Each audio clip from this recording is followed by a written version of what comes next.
মনে আছে বন্ধুরা, কয়েকদিন আগে বাড়ির কাছের গঙ্গার ধারে ঘুরতে গিয়ে এই জ্যান্ত টাটকা সদ্য ধরা নদীর চিংড়ি মাছগুলো কিনে এনেছিলাম, যার ব্লগ ভিডিও আপনাদের সাথে শেয়ার করেছি। অনেকেই দেখেছেন, পছন্দ করেছেন। বড় বড় গলদা চিংড়িগুলো দিয়ে তো নারকেল চিংড়ি রান্না করে দেখিয়েছি বেশ সহজ পদ্ধতিতে, আর এই ছোট চিংড়ি দিয়ে বলেছিলাম কোনো একটা রেসিপি তৈরি করে দেখাবো।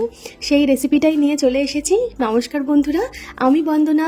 মিঠাই ম্যাজিক সব কিচেনে নতুন একটা রেসিপির সাথে আপনাদের সবাইকে জানাই অনেক অনেক স্বাগত।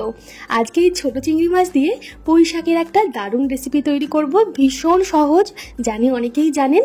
যারা নতুন রান্না শিখছে আশা করি তাদের এই রেসিপিটা কাজে লাগবে। চলুন দেরি না করে রেসিপিটা শুরু করে দিই। কড়াইটা গরম করে তাতে সর্ষের তেল দিয়ে নিয়েছি 3 থেকে 4 টেবিল চামচ মতন।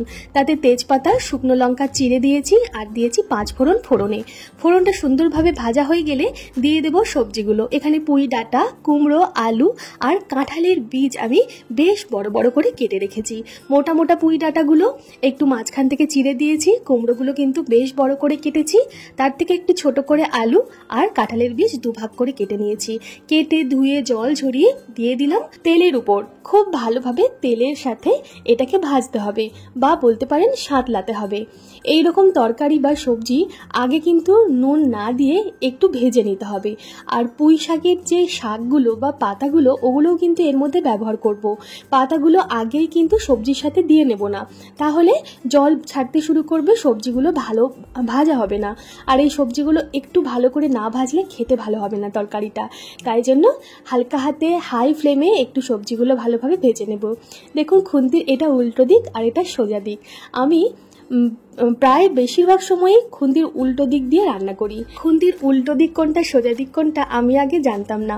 আমার বৌদি, শর্মিলা বৌদি, যে আমাকে শিখিয়েছিল এটা হলো খুন্তির উল্টো দিক, এটা হলো খুন্তির সোজা দিক। আর বলতো আমি যখন রান্না করতাম, বান্টি এখনো খুন্তি ধরা শিখলো না। যাই হোক, অনেক দিন আগেকার কথা শেয়ার করছি।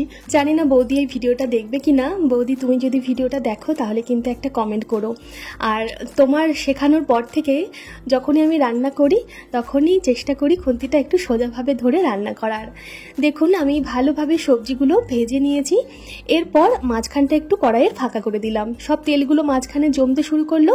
এইবার যে চিংড়ি মাছগুলো আগে থেকে ধুয়ে নুন মাখিয়ে রেখেছিলাম তাতে একটু হলুদ মাখিয়ে নিলাম, দিয়ে কড়াইয়ের মাঝখানে দিয়ে পুরো রান্নায় যতটা হলুদ আর লবণ লাগবে সেইটা দিয়ে দিলাম এই সময়।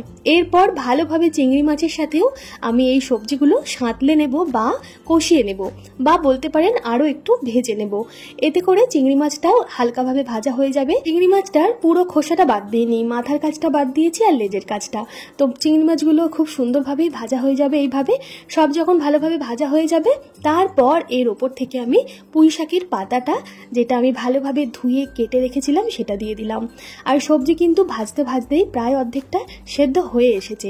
পুঁই শাকের পাতা দেওয়ার পর ভালোভাবে নাড়াচাড়া করিয়ে ওলট পালট করে দিলাম, মানে সবজির সাথে একটু ভালোভাবে মিশিয়ে দিলাম।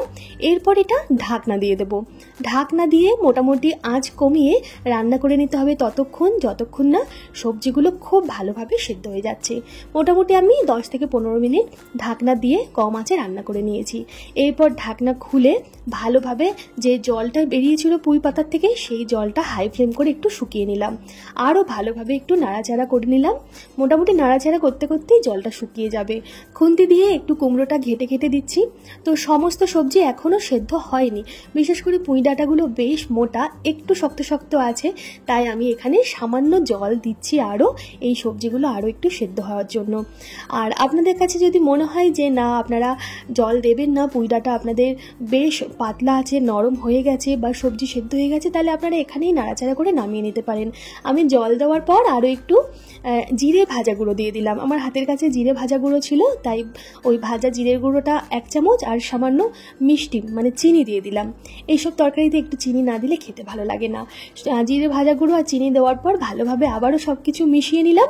নিয়ে একটু ফুটিয়ে একদম কুমড়োগুলো একটু ঘেটে ঘেটে দিলাম। এতে তরকারিটা ভালোভাবে মিশে যাবে। আর যেহেতু ঘ্যাঁট তরকারি, একটু ভালোভাবে মিশিয়ে তৈরি করলে এটা খেতে বেশি ভালো লাগবে। রেসিপিটা জানি অনেকেই জানেন। কেমন লাগলো আমার রান্নার পদ্ধতি অবশ্যই একটা কমেন্ট করে জানাবেন। ভালো লাগলে একটা লাইক করে দেবেন। ভালো থাকবেন, ধন্যবাদ।